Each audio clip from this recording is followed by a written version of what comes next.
Welcome all to our social class again. In the last video, we discussed Nazism and Fascism. Today we are going to discuss one of the most important essay from this chapter, the Second World War. Okay, listen carefully. What are the important reasons of this horrible war? The world witnessed another horrible war that was started in the year 1939 and ends after the long 6 years, 1945. So we want to discuss the reasons of this war in detail. The first reason is competition for the colonies. Competition for the colonies. After the Second World War, Germany was compelled to sign in a treaty that was known as the Treaty of Versailles. After signing this treaty, she lost all of its colonies and markets. Germany economically collapsed. So Germany tried to capture other countries to make them as their colonies. And not only Germany, but Italy and Japan also tried to capture other countries to make them as their colonies.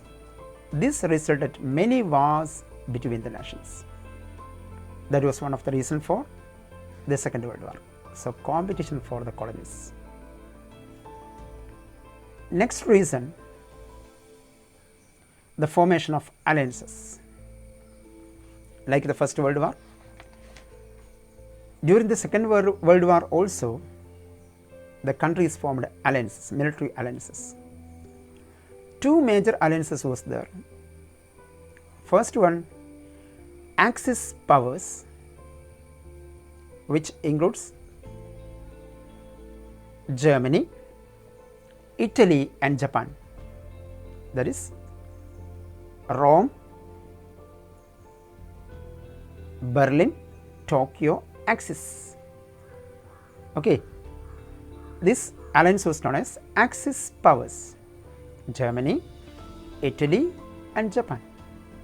On other side, another alliance was there that was called Allied powers. Whoever belongs to these Allied powers? 3 capitalist countries and 2 communist nations, socialist nations. America, England, France, Russia and China. These are the 5 countries belongs to Allied powers. So the formation of alliance is also one of the reasons for the outbreak of Second World War. Okay, and the third reason, the Treaty of Versailles. We have already discussed what was the Treaty of Versailles. This humiliating treaty signed by Germany after the First World War with the compulsion of victors. She should compensate a huge war indemnity, that is $6.6 million to the victors of the war or victims of the war.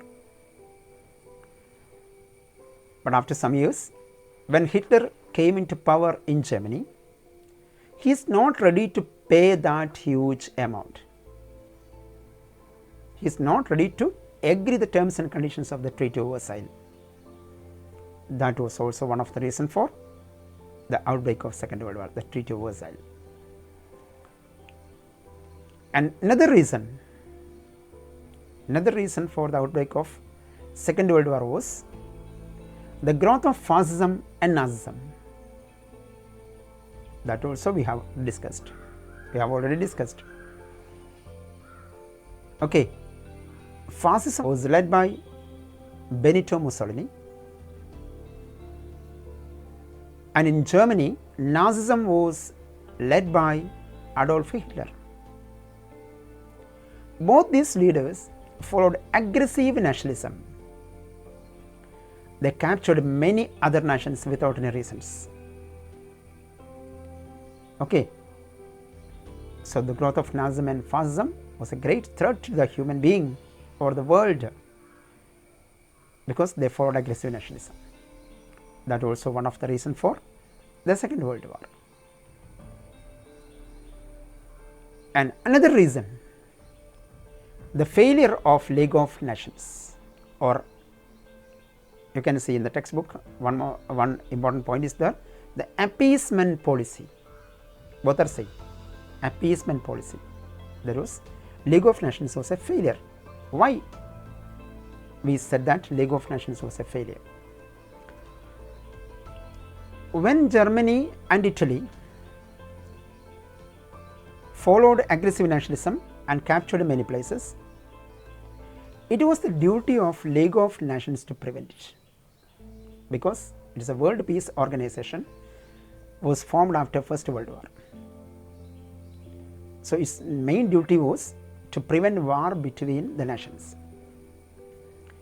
But it could not prevent both Germany and Italy. Okay. അത് മാത്രമല്ല, ആ ഓർഗനൈസേഷനിലെ main members England, France and Russia. Okay. So it's the duty of England, France and Russia to prevent the aggression of Italy and Germany. Okay. When Italy and Germany tried to capture other nations, Russia had given timely warning to England and France. We unitedly made a counter-attack against Germany and Italy. We want to prevent them. But this warning was totally neglected by England and France, because they consider their main enemies not Fascism and Nazism, but socialism and socialist Russia. They thought that if we encourage Italy and Germany, or Mussolini and Hitler, by using Fascism and Nazism, we can prevent the growth of socialism and Russia. So they supported Germany and Italy, because both Mussolini and Hitler declared socialists were their main enemies. So England and France thought that if we encourage Italy and Germany by using them, we can prevent the threat of Russia and communism. അപ്പം തടയേണ്ട ഉത്തരവാദിത്തമുള്ള ഇംഗ്ലണ്ടും ഫ്രാൻസും ഇറ്റലിയും ജർമ്മനിയും support ചെയ്യാണ്. കാരണം അവർ വിചാരിച്ചത് Russia warning കൊടുക്കുന്നുണ്ട് ഇംഗ്ലണ്ടിനും ഫ്രാൻസിനും, നമ്മൾ ഒന്നിച്ചെന്ത് ചെയ്യണം, ഇറ്റലിയും ജർമ്മനിയും എതിർക്കണം. പക്ഷേ ക്യാപിറ്റലിസ്റ്റ് കൺട്രീസായ മുതലാളിത്ത രാജ്യങ്ങളായ ഇംഗ്ലണ്ടും ഫ്രാൻസും മെയിനായിട്ട് ശത്രുവായി കാണുന്നത് റഷ്യയാണ്, റഷ്യയുടെ സോഷ്യലിസമാണ്. കാരണം അവർ മുതലാളിത്ത രാജ്യങ്ങളാണ് ഇംഗ്ലണ്ടും ഫ്രാൻസും. ഹിറ്റ്ലറും മുസോളിനിയും ലോകത്ത് മെയിൻ ശത്രുക്കളായി പ്രഖ്യാപിച്ചത് കമ്മ്യൂണിസ്റ്റുകളെയും സോഷ്യലിസ്റ്റുകളെയാണ്. അതുകൊണ്ട് ഇറ്റലിയും ജർമ്മനിയും സപ്പോർട്ട് ചെയ്താൽ അവരെ ഉപയോഗിച്ച് കമ്മ്യൂണിസത്തെയും റഷ്യയും തകർക്കാമെന്നായിരുന്നു ഇംഗ്ലണ്ടിൻ്റെയും ഫ്രാൻസിൻ്റെയും ലക്ഷ്യം. അതുകൊണ്ടാണ് അവർ ഇറ്റലിയും ജർമ്മനിയും എതിർക്കാതിരുന്നത്. That policy is known as appeasement policy. പ്രീണന നയം, പ്രീതിപ്പെടുത്തുക ഇറ്റലിയും ജർമ്മനിയും. ഓക്കെ, വി ക്യാൻ സേ തടയേണ്ട ലീഗ് ഓഫ് നാഷൻസിലെ മെയിൻ മെമ്പേഴ്സ് തടഞ്ഞില്ല എന്ന് മാത്രമല്ല, ഇറ്റലിയും ജർമ്മനിയും എൻകറേജ് ചെയ്യുന്ന പോളിസിയാണ് സ്വീകരിച്ചത്. That was also one of the reason for the outbreak of second world war. Another reason was Munich pact. അത് എക്സ്റ്റൻഡ് റീഡിംഗ് ആണ്, പക്ഷേ ടെക്സ്റ്റിലുണ്ട്, ശ്രദ്ധിക്കുക.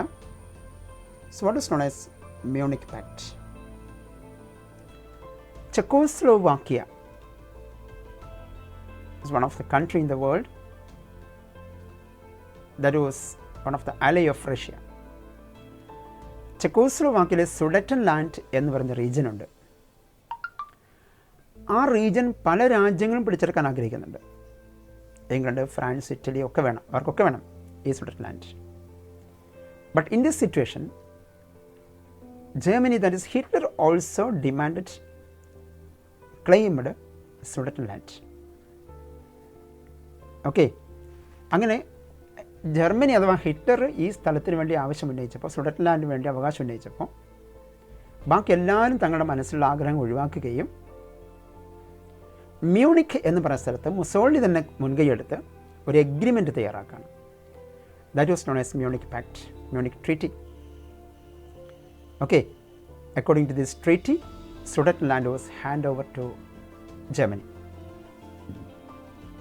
പക്ഷേ ഹിറ്റ്ലർ ചെയ്തെന്താ? ഈ ട്രീറ്റിയുടെ വ്യവസ്ഥകൾ എക്സ്പ്ലോയിറ്റ് ചെയ്തുകൊണ്ട് he captured the whole of Czechoslovakia. Now England and France declared war on Germany.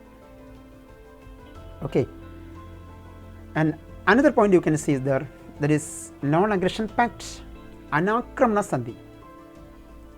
This pact was signed between Germany and Russia. രണ്ടും ഓപ്പോസിറ്റ് പാളയത്തിലെ രണ്ട് രാജ്യങ്ങളാണ്. പക്ഷെ അവർ രണ്ടുപേരും കൂടി ഒരു ട്രീറ്റി ഉണ്ടാക്കുകയാണ്. That is non aggression pact. According to this pact, both Germany and Russia never attack each other, and they also agree to partition Poland between them. That was known as non aggression pact. രണ്ടാളും പരസ്പരം ആക്രമിക്കില്ല, പോളണ്ടിനെ നമുക്ക് partition ചെയ്തെടുക്കാം. ഇതാണ് non aggression pact. And the last reason of second world war was immediate cos. എല്ലാത്തിനും നമുക്കൊരു immediate cause വേണമല്ലോ. ഒറ്റ പോയിൻ്റ് ആകെ ഓർമ്മിക്കണ്ടു. Invasion of Poland by Germany was considered as the immediate cause of second world war. പോളണ്ടിനെ Germany ആക്രമിച്ച് പിടിച്ചതാണ് second world വാറിൻ്റെ പെട്ടെന്നുള്ള കാരണം. So once more, competition for the colonies. Second point, formation of alliances, Axis powers and allied powers. Third one, growth of fascism and Nazism, therefore aggressive nationalism. And fourth one, the Treaty of Versailles. Hitler was not ready to agree the terms and conditions of that treaty. Next one, appeasement policy or failure of League of Nations. ഇംഗ്ലണ്ടും ഫ്രാൻസും ഹിറ്റ്ലറെയും മുസോളിനെയും support ചെയ്യുന്ന പോളിസിയാണ് appeasement policy. And immediate cause, invasion of Poland by Germany. നന്നായി മനസ്സിലായിട്ടുണ്ടാവുമല്ലോ, ഒന്നുകൂടി ശ്രദ്ധിച്ചാൽ മതി കേട്ടോ. ഓക്കെ, ഇനി നമുക്ക് കോസ് ഓഫ് ദ വാർ, യുദ്ധത്തിൻ്റെ ഗതി നോക്കാം. സെക്കൻഡ് വേൾഡ് വാർ സ്റ്റാർട്ട് ചെയ്തു. ആദ്യം വിജയങ്ങൾ ജർമ്മനിക്കായിരുന്നു. Germany captured France and captured Alsace Lorraine. ഫ്രാൻസിനെ തോൽപ്പിച്ച അൾസൈസ് ലോറൈൻ വീണ്ടും ജർമ്മനി കൊണ്ടുപോയി. So France surrendered. പിന്നീട് ബ്രിട്ടനെ ആക്രമിക്കുന്നുണ്ട് ജർമ്മനി, പക്ഷെ അവിടെ ജർമ്മനി തോറ്റു പോകുന്നുണ്ട്. ഓക്കെ, അത്ര ഡീറ്റെയിൽ ആയിട്ട് നിങ്ങൾ പഠിക്കാനില്ലാത്തതുകൊണ്ട് ജസ്റ്റ് അത് ശ്രദ്ധിച്ചാൽ മതി. ഇറ്റലിയും എന്ത് ചെയ്യുന്നുണ്ട്, കുറേ സ്ഥലങ്ങൾ പിടിച്ചെടുക്കുന്നുണ്ട്. അപ്പോൾ ഇറ്റലിയും ജർമ്മനിയും കുറേ സ്ഥലങ്ങൾ പിടിച്ചെടുക്കുന്ന കണ്ടപ്പോൾ കൂടുതൽ ജപ്പാനൊരു മോഹം, നമുക്ക് തുടങ്ങേണ്ട യുദ്ധം. അങ്ങനെ ഇന്തോനേഷ്യ, ഫിലിപ്പീൻസ്, മലേഷ്യ തുടങ്ങിയ കൊച്ചു കൊച്ചു രാജ്യങ്ങളെ ജപ്പാൻ ക്യാപ്ചർ ചെയ്യുന്നുണ്ട്. പക്ഷെ പിന്നീട് ജപ്പാനൊരു മോഹം, ഇതൊക്കെ ചെറിയ ചെറിയ രാജ്യങ്ങളെ ഒരു വലിയ രാജ്യത്തെ അറ്റാക്ക് ചെയ്യാം. She selected America for this. അങ്ങനെ അമേരിക്കയുടെ ഹവായി എന്ന് പറയുന്ന ദ്വീപിലുള്ള പേൾ ഹാർബർ എന്ന് പറയുന്ന സ്ഥലത്ത് അമേരിക്കയുടെ കപ്പൽ സൈന്യം, നാവൽ ബേസ് തമ്പടിച്ചിരിക്കുകയാണ്. ആ സ്ഥലത്തുള്ള അമേരിക്കയുടെ മുഴുവൻ കപ്പലും ജപ്പാൻ ബോംബിട്ട് നശിപ്പിച്ചു. അതോടെ അമേരിക്ക ആക്റ്റീവായിട്ട് യുദ്ധത്തിലേക്ക് വരികയാണ്. ഓർത്ത് വെക്കാം. ഇനി നമുക്ക് ഈ യുദ്ധം എങ്ങനെ അവസാനിച്ചു നോക്കാം സ്പീഡിൽ. ആദ്യം തോറ്റത് ഇറ്റലിയാണ്. മുസോളിനിയുടെ ഭരണം ഈ സമയമാകുമ്പോഴത്തേക്ക് ജനങ്ങൾക്ക് മടുത്തിരുന്നു. The people turned against Mussolini. Okay, അങ്ങനെ മുസോളിനി പബ്ലിക്കായിട്ട് കൊല്ലപ്പെട്ടതോടെ fascism came to an end in Italy. Italy surrendered. അടുത്ത ജർമ്മനിയാണ് തോറ്റത്. റഷ്യൻ സൈന്യം ജർമ്മനി വളഞ്ഞു. ഹിറ്റ്ലർ കൊട്ടാരത്തിലാണ്. കൊട്ടാരമൊക്കെ സൈന്യം വളഞ്ഞിരിക്കുകയാണ്. ഹിറ്റ്ലർക്ക് മനസ്സിലായി താൻ പുറത്തിറങ്ങിയാൽ തൻ്റെ ജീവനം കൊണ്ട് റഷ്യൻ സൈന്യം പിടിച്ചുകൊണ്ടുപോകും. സോ അഭിമാനിയായ ഹിറ്റ്ലർ തൻ്റെ ഭാര്യയും കൂട്ടിക്കൊണ്ട് went underground and both of them commit suicide. So Nazism came to an end in Germany with the death of Adolf Hitler. So Germany also surrendered. ഇനി ബാക്കിയുള്ളത് ജപ്പാനാണ്. ഇറ്റലിയും ജർമ്മനിയും കീഴടങ്ങിയപ്പോൾ both Russia and America demanded Japan to surrender. പക്ഷേ കൂട്ടാക്കിയില്ല Japan. അതോടെ Russian സൈന്യം ഒരു ഭാഗത്തുകൂടെയും അമേരിക്കൻ സൈന്യം വേറൊരു ഭാഗത്തുകൂടെയും ജപ്പാനിലേക്ക് പുറപ്പെട്ടു. റഷ്യൻ സൈന്യം ജപ്പാനിലെത്തുന്നതിന് മുമ്പ് തന്നെ അമേരിക്കൻ സൈന്യം അവിടെ എത്തുകയും 1945 August 6th at Hiroshima, 9th at Nagasaki, America dropped 2 atom bombs in Japan. Okay, നമ്മൾ കണ്ടതായിരിക്കും fat man and little boy എന്ന് പറയുന്ന 2 ആറ്റം ബോംബ്സ് ആഗസ്റ്റ് 6 ഹിരോഷിമയിലും 9 നാഗസാക്കിയിലും. Thus Japan was surrendered. Thus second world war came to an end. Okay, ഓർമ്മിച്ച് നോക്കുക. ആദ്യം Mussolini കീഴടങ്ങുന്നു, Italy, next Germany, Hitler commit suicide ചെയ്യുന്നു, ലാസ്റ്റ് വൺ ജപ്പാൻ. ഓർമ്മിച്ച് നോക്കുക. And we want to discuss the results of this horrible war. ഒന്നാം ലോകമാദ്യത്തെ പോലെ തന്നെ more than 10 million people died in this war also. Okay, 10 million people ഈ യുദ്ധത്തിൽ മരിച്ചു. World economy shattered. European dominance came to an end. In its place, 2 countries emerged as the major powers of the world. That is USA and USSR. അതായത് America and Russia super powers ആയിട്ട് വരുന്നു. European dominance അവസാനിച്ചു. Okay, അതേപോലെ നമുക്കറിയാം ടെക്സ്റ്റിലുണ്ട് European dominance freedom movements of Asia and Africa gained momentum. ആഫ്രിക്കയിലെയും ഏഷ്യയിലെയും സ്വാതന്ത്ര്യ സമരങ്ങൾ സ്ട്രോങ് ആയി മാറിയത് വേൾഡ് വാറിന് ശേഷമാണ്. അപ്പോൾ നമ്മൾ ചോദിക്കും അതും ഇതുമായിട്ട് എന്താ ബന്ധമെന്ന്. നമുക്കറിയാം ഇന്ത്യ ബ്രിട്ടൻ്റെ കോളനി ആയിരുന്നു. ഓക്കെ, യുദ്ധത്തിൽ ജയിച്ചെങ്കിലും ബ്രിട്ടന് അവരുടെ നാട്ടിൽ തന്നെ ഒത്തിരി പ്രശ്നങ്ങൾ സോൾവ് ചെയ്യാനുണ്ടായിരുന്നു ആ സമയത്ത്. So they have no time to concentrate in the colonies. അതുകൊണ്ട് തന്നെ കിട്ടിയ ചാൻസിന് നമ്മൾ ഫ്രീഡം സ്ട്രഗിൾ സ്ട്രോങ് ആക്കുകയും left with no option England to commit to grant freedom to India. Likewise, most of the Asian and African countries gained freedom, won their freedom after Second World War. ഓർമ്മിച്ചോളൂ. ഇനി ഒരു third world war ലോകത്തുണ്ടാവാൻ പാടില്ല. So a new peace organisation came into being, that is UNO, United Nations Organization. Next one, on the wings of peace. നിങ്ങൾക്ക് heading കാണാം. Nothing is there. There is A formation of UNO after second world war. After First World War, there was formed a peace organization known as League of Nations. Its main duty was to prevent another world war. പക്ഷേ അതിന് തടയാൻ കഴിഞ്ഞില്ല. The world witnessed a horrible war. That is Second World War. അപ്പോൾ ഇനി ഒരു third world വാർ ഭൂമിയിൽ ഉണ്ടാവാൻ പാടില്ല. ആ ഉദ്ദേശത്താൽ a new peace organization came into being after Second World War. That was known as United Nations Organization, shortly known as UNO. On 24th October 1945, the very same year, Second World War came to an end. Its headquarters was at New York in America. Okay. Any ഈ ഒരു സംഘടന ഉണ്ടാക്കിയത് not only to prevent the world was but it interfere the many issues. അതിൻ്റെ കീഴിൽ നമുക്ക് ഒരുപാട് agency കാണാം. WHO, WTO, UNESCO, UNICEF, ഇങ്ങനെ ഒത്തിരി ഏജൻസീസ് അതിൻ്റെ കീഴിലുണ്ട്. അപ്പോൾ വേൾഡ് വാർ തടയുക എന്നുള്ള ഉദ്ദേശം മാത്രമല്ല UNO. മനുഷ്യനെ ബന്ധപ്പെടുന്ന എല്ലാ വിഷയങ്ങളിലും സജീവമായി ഇടപെടുന്ന ഒരു ഓർഗനൈസേഷനാണ് UN. Okay, next world war കഴിഞ്ഞപ്പോൾ അമേരിക്കയും റഷ്യയും സൂപ്പർ പവേഴ്സ് ആവുന്നു. അവർ ഒത്തിരി അലയൻസസ് ഉണ്ടാക്കുന്നുണ്ട്, military alliances. NATO, SEATO, CENTO മൂന്നും അമേരിക്ക നയിച്ച മിലിറ്ററി അലയൻസാണ്. വാർസോ പാക്ട് റഷ്യ ഫോം ചെയ്ത മിലിറ്ററി അലയൻസാണ്. അതൊക്കെ ടെക്സ്റ്റ് പേര് കാണാം, ഓർമ്മിക്കുക. അതുപോലെ ആറ്റം ബോംബിൻ്റെ വിക്ടിംസിനെ വിളിക്കുന്ന പേര് ഹിബാക്കുഷ് എന്നാണ്. അതൊക്കെ നിങ്ങൾക്ക് ബോക്സായിട്ട് കാണാം, ജസ്റ്റ് വായിച്ചാൽ മതി. Okay, next we want to discuss another short question. What is known as decolonisation? Decolonisation നമ്മൾ സെക്കൻഡ് വേൾഡ് റിസൾട്ടായിട്ട് മെയിനായിട്ട് പറഞ്ഞൊരു കാര്യം, ഏഷ്യയിലും ആഫ്രിക്കയിലെയും മിക്കവാറും എല്ലാ കൺട്രീസിനും ഫ്രീഡം കിട്ടിയെന്നുള്ളതാണ്. അത് സെക്കൻഡ് വേൾഡ് വാറിന് ശേഷമാണ്. ഇന്ത്യക്ക് ഫ്രീഡം കിട്ടിയത് 1947 അപ്പോൾ വാറിന് ശേഷമാണ്. അപ്പോൾ നമ്മൾ കോളനൈസേഷൻ നേരത്തെ പഠിച്ചിട്ടുണ്ട്.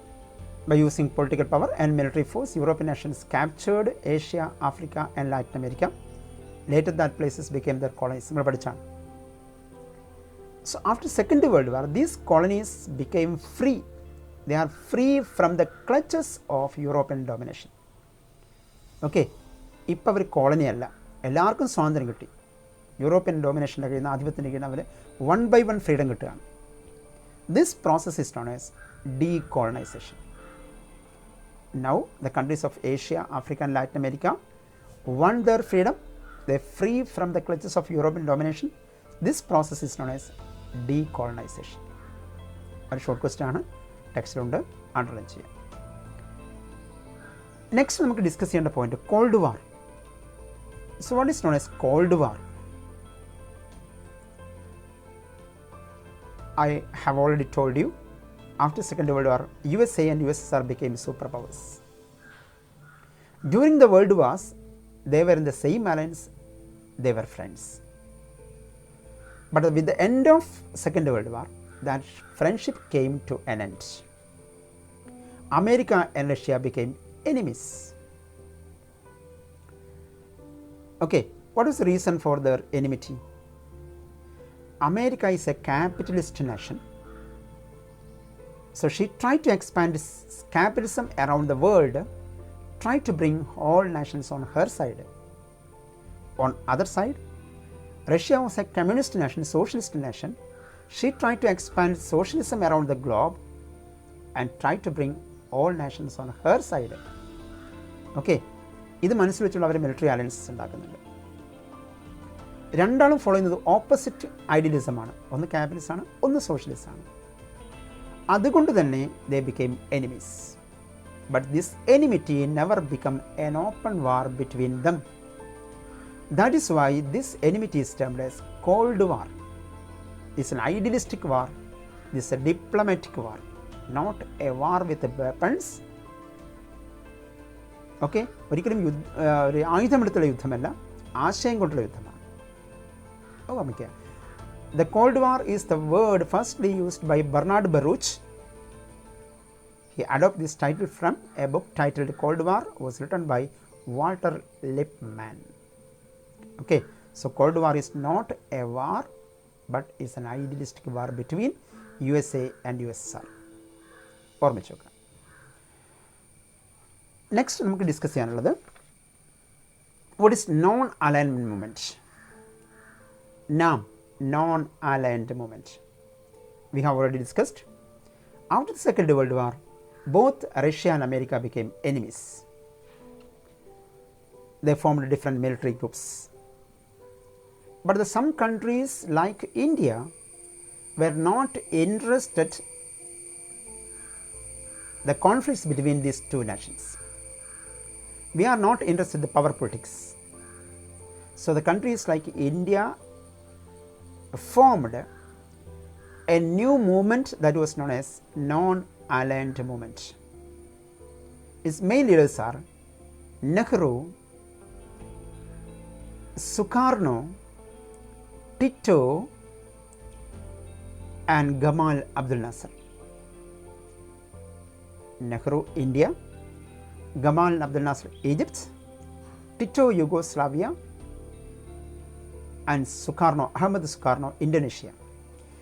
ഈ 4 പേരും ചേർന്ന് ഫോം ചെയ്ത രൂപം കൊടുത്ത ഒരു മൂവ്മെൻറ്റാണ് നാം, നോൺ അലൈൻമെൻറ്റ് മൂവ്മെൻറ്റ്. UN കഴിഞ്ഞാൽ ഏറ്റവും കൂടുതൽ മെമ്പേഴ്സ് ലോകത്തുള്ള ഒരു ഓർഗനൈസേഷനാണ് നാം. എന്താണ് ഇതിൻ്റെ മെയിൻ ഉദ്ദേശം? ഇങ്ങനൊരു മൂവ്മെൻറ്റ് അല്ലെങ്കിൽ ഇങ്ങനൊരു ഓർഗനൈസേഷൻ വേണമെന്ന തീരുമാനം ആദ്യമായി എടുത്തത് ബന്ദൂങ്ങിൽ വെച്ചാണ്, 1955. അതിൻ്റെ ആദ്യത്തെ മീറ്റിംഗ് കൂടുന്നത് ബെൽഗ്രേഡിൽ വെച്ചാണ് 1961. എന്താണ് non alignment? Now most of the countries of the world either joined with Russia or with America. But the countries like India neither joined with Russia nor with America. Okay, they are not ready to blindly support both these countries. So we formed a new organization that is known as NAM, ചേരി ചേരാ പ്രസ്ഥാനം. American ചേരിയിലോ Russian ചേരിയിലോ ചേരാതെ മാറുന്ന രാജ്യങ്ങൾ ചേർന്നുണ്ടാക്കിയ മൂവ്മെൻ്റാണ് നാം. കാരണം നമുക്ക് അവർ തമ്മിലുള്ള ആ fight ഇഷ്ടമില്ലായിരുന്നു. അതുകൊണ്ട് നമ്മൾ നാം ഫോം ചെയ്തത്. Okay, next we want to discuss West Asia. അവിടെ നമുക്കൊരു ഷോർട്ട് ക്വസ്റ്റ്യൻ കാണാം. Balfour declaration. What was known as Balfour Declaration? Listen carefully. World war കഴിഞ്ഞപ്പോൾ, അതായത് ഫസ്റ്റ് വേൾഡ് വാറിന് ശേഷം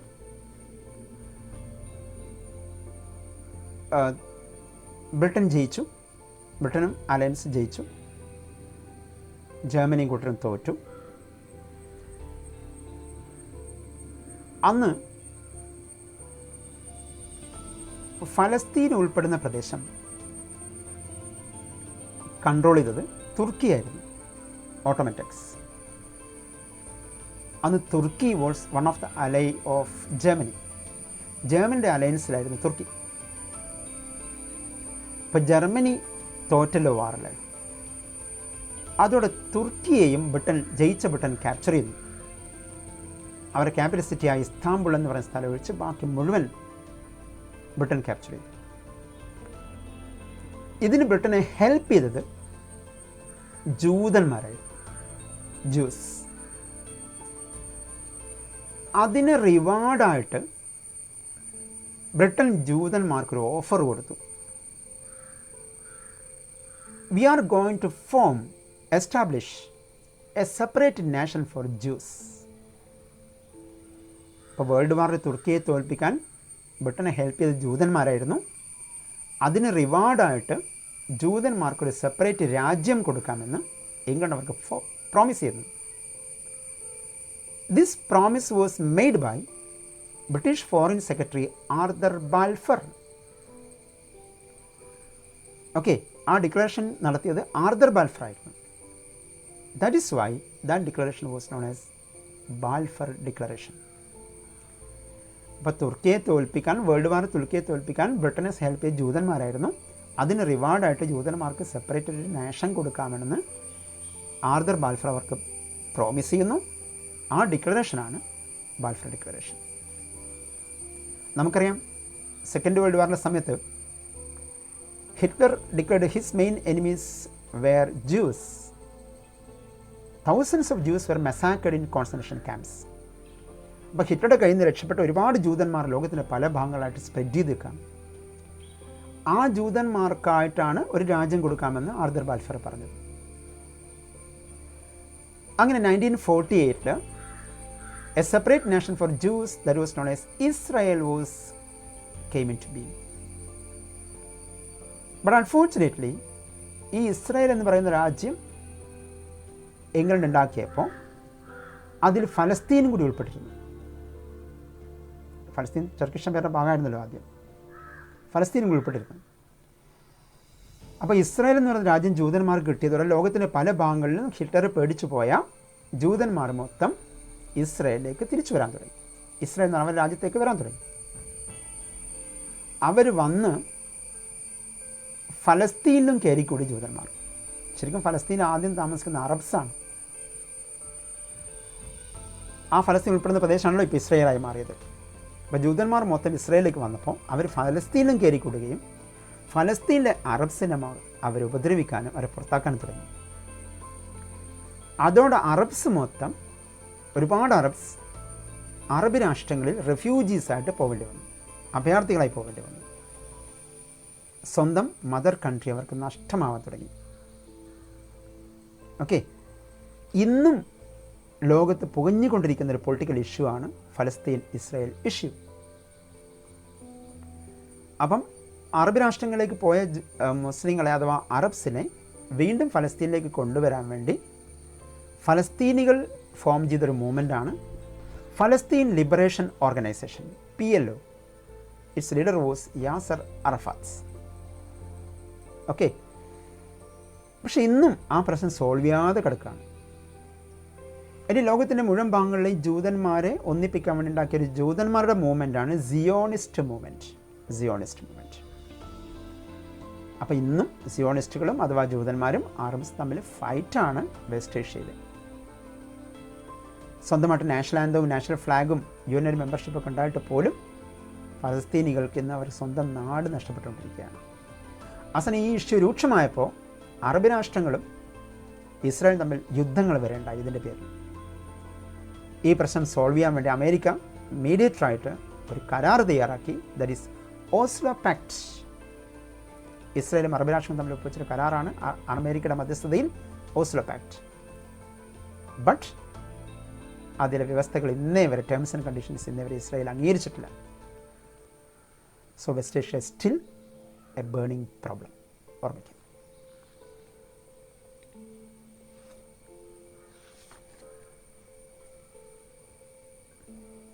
നെക്സ്റ്റ് നമുക്ക് ഡിസ്കസ് ചെയ്യാനുള്ള point, disintegration of Soviet Union, collapse of Soviet Union. What was the reasons for the collapse of Russia? We have already discussed both America and Russia became superpowers after the Second World War. There was started Cold War between them. But now USSR is collapsed. What was the reason for the collapse of Soviet Union? നമുക്കറിയാം Russia ഒരു socialist നാഷനാണ്. Mikhail Gorbachev എന്ന് പറയുന്ന വ്യക്തി became the Russian president. Okay, he brought two economic reforms in Russia. That was known as Glasnost and Perestroika. Socialist രാജ്യമായ റഷ്യയിൽ മുതലാളിത്ത ആശയങ്ങളെ, capitalist ഐഡിയാസിനെ പിന്തുണക്കുന്ന രീതിയിലുള്ള രണ്ട് എക്കണോമിക് റിഫോംസ് കൊണ്ടുവന്നു Gorbachev, glasnost and perestroika. He tried to lead socialist Russia into capitalist path. He deviated from the basic principle of Russia, that is socialism, and tried to move towards capitalism. That was major reason for the collapse of Russia. He could not implement these reforms effectively. അദ്ദേഹത്തിന് തന്നെ കൊണ്ടുവന്ന ഈ economic reforms എഫക്റ്റീവായിട്ട് implement ചെയ്യാൻ കഴിഞ്ഞില്ല. Okay, അതിന് പുറമെ Russian bureaucrats, Russian officers മൊത്തം കറപ്റ്റഡും അഴിമതിക്കാരും ഇൻഎഫിഷ്യൻറ്റുമായിരുന്നു. അപ്പം ഒന്ന്, Russian president Mikhail Gorbachev brought two economic reforms, Glasnost and Perestroika. He tried to deviate from basic principles of socialism, and bureaucrats were inefficient and corrupted. പിന്നെ അദ്ദേഹം കൊണ്ടുവന്ന റിഫോംസ് ഇംപ്ലിമെൻറ്റ് ചെയ്യാൻ കഴിഞ്ഞില്ല. Thus Russia collapsed. So that was the reason for the disintegration of Soviet Union. Russia അഥവാ Soviet union തകർന്നപ്പോൾ bipolar world ഉണ്ടായിരുന്ന സ്ഥാനത്ത്, അത് America Russian super powers ആയിരുന്ന സ്ഥാനത്ത് റഷ്യ കൊളാപ്സ് ആവുകയും അമേരിക്ക സൂപ്പർ പവറായിട്ട് വരികയും ചെയ്യും. That was termed as unipolar world order. Okay, with the collapse of Russia, America became superpower. This was known as unipolar world order. ഓർമ്മിച്ചുള്ള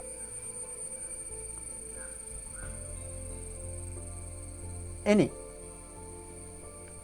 ഇന്ന് ലോകത്ത് ഒരു super പവറായിട്ട് ഒറ്റ രാജ്യം മാത്രമേ ഉള്ളൂ, അത് അമേരിക്കയാണ്. What are the strategies adopted by America to get this position? ഈ പൊസിഷൻ കിട്ടാൻ വേണ്ടി അമേരിക്ക എന്തൊക്കെ തന്ത്രങ്ങൾ ഉപയോഗിച്ചു? First one, by using international agencies like UNO and its agencies, America financially helped other nations and gave military help also.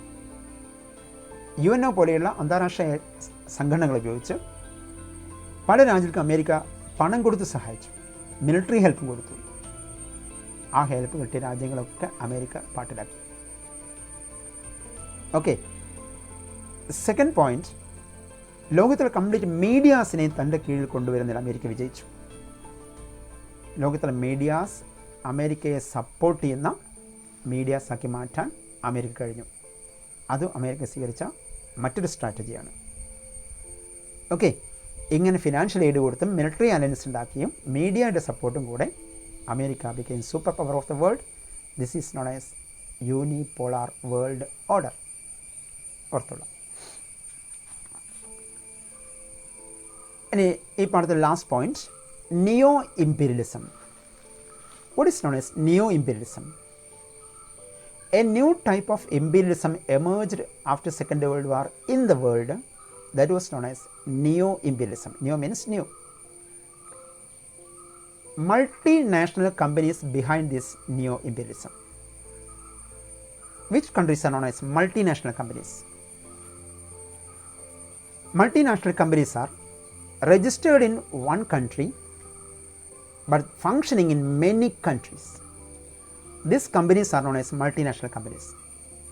ആ multinational കമ്പനികളാണ് ലോകത്തെ neo imperialism introduce ചെയ്തത്.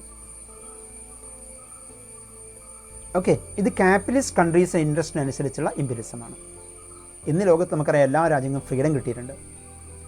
Still we are exploiting, still third world countries are exploiting.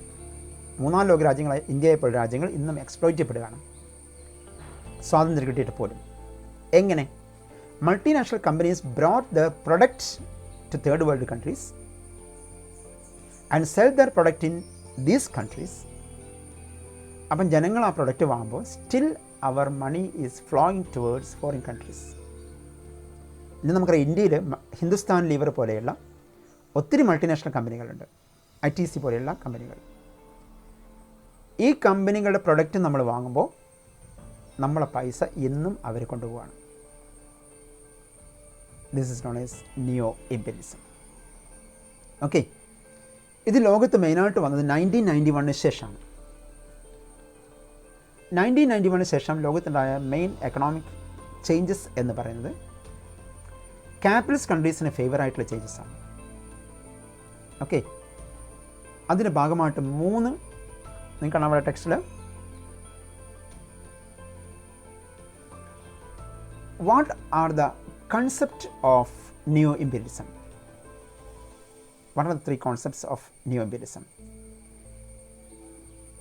Liberalization, globalization, privatization. What is liberalization? A relaxation of taxation policy. വിദേശ രാജ്യങ്ങൾ വിദേശ കമ്പനികൾക്കും നികുതി ഇളവുകൾ കൊടുക്കുക, എന്നിട്ട് ഇമ്പോർട്ട് എൻകറേജ് ചെയ്യുക. വേൾഡിലെ പ്രൊഡക്റ്റ് മൊത്തം അപ്പം നമ്മളെ മാർക്കറ്റിലേക്ക് എത്തും. That is liberalisation. Privatisation means government owned കമ്പനികൾ വരെ ഇന്ന് പ്രൈവറ്റായി മാറിക്കൊണ്ടിരിക്കുകയാണ്. ഗവൺമെൻറ് ഓൺഡ് കമ്പനികൾ വരെ പ്രൈവറ്റായി മാറിക്കൊണ്ടിരിക്കുകയാണ്. അതാണ് privatisation. Last one, globalisation. Free flow of goods and service to any part of the world without any control. ലോകത്തിൻ്റെ ഏത് ഭാഗങ്ങളിലേക്കും ഫോറിൻ പ്രൊഡക്റ്റ് എത്തിക്കാൻ കഴിയുന്ന അവസ്ഥയാണ് ഗ്ലോബലൈസേഷൻ. ഇതിന് ഹെൽപ്പ് ചെയ്യാൻ വേണ്ടി വേൾഡിലുണ്ടാക്കിയ 3 ഇൻ്റർനാഷണൽ ഏജൻസീസാണ് WTO, world trade organisation, IMF അഥവാ international monetary fund and world bank. ഇത് 3 നിയോ ഇംപീരിയലിസത്തെ എൻകറേജ് ചെയ്യാൻ വേണ്ടിയുള്ള 3 ഓർഗനൈസേഷനാണ്. ഇനി ഈ നിയോ ഇംപീരിയലിസം ഇന്ത്യയെ പോലുള്ള തേർഡ് വേൾഡ് കൺട്രീസിന് ഗുണമാണോ ദോഷമാണോ? നമുക്കറിയാം, ഉറപ്പായിട്ടും അത് ദോഷമാണ്. വേൾഡിലെ പ്രൊഡക്റ്റ് മൊത്തം നമ്മളെ മാർക്കറ്റിലേക്ക് വരുമ്പോൾ നമ്മളെ പ്രൊഡക്റ്റ് ആരും വാങ്ങാതെ heaped in the market unsold. അപ്പോൾ നമ്മുടെ പ്രൊഡ്യൂസേഴ്സിനൊത്തം അത് നഷ്ടമാവും. So how new imperialism effect the third world countries? നിങ്ങൾ ടെക്സ്റ്റിൻ്റെ ലാസ്റ്റ്, ഈ പാഠത്തിൻ്റെ ലാസ്റ്റ് ഭാഗത്ത് അതിൻ്റെ പോയിൻറ്റ്സ് കാണാം. ഒന്ന്,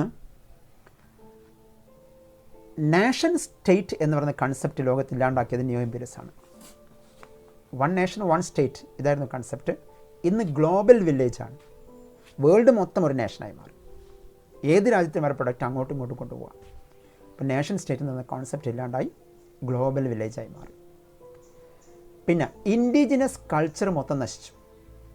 ഓരോ നാട്ടിൻ്റെയും കൾച്ചർ മൊത്തം നശിക്കുകയാണ്. അതിൻ്റെ സ്ഥാനത്ത് ഇന്ത്യയെക്കുറിച്ച് പറയുകയാണെങ്കിൽ നമുക്കറിയാം, നമ്മുടെ ഇന്ത്യൻ കൾച്ചർ പോയിട്ട് വെസ്റ്റേൺ കൾച്ചറൊക്കെ വരികയാണ്. Okay, its effects on our culture. Price of agriculture products is collapsed.